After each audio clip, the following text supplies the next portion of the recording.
Start by opening your preferred web browser and navigating to the official Shopify CLI page on shopify.dev. You do not need to download an installer from a third-party website. The recommended method uses a package manager. For Windows, you will use npm, which comes with Node.js. For macOS, the simplest method is Homebrew. You can also use npm on a Mac if you prefer a cross-platform approach. If you are on a Mac, open your terminal application.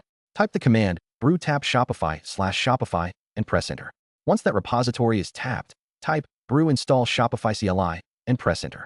Homebrew will download and install the CLI automatically. To verify the installation was successful, type Shopify version in your terminal and you should see a version number displayed.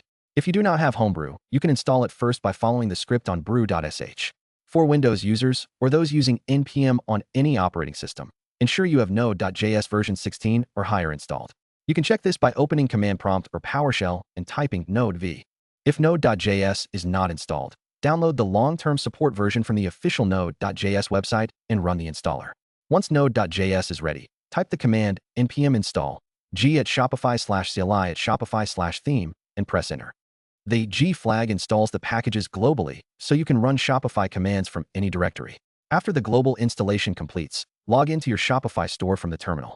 Type Shopify auth login and press enter. A browser window will open, prompting you to log into your Shopify partner or admin account. Once authenticated, you can start a new project or link an existing theme. To create a new Hydrogen storefront, use Shopify Hydrogen init. To begin developing themes, navigate to an empty folder and run Shopify theme init.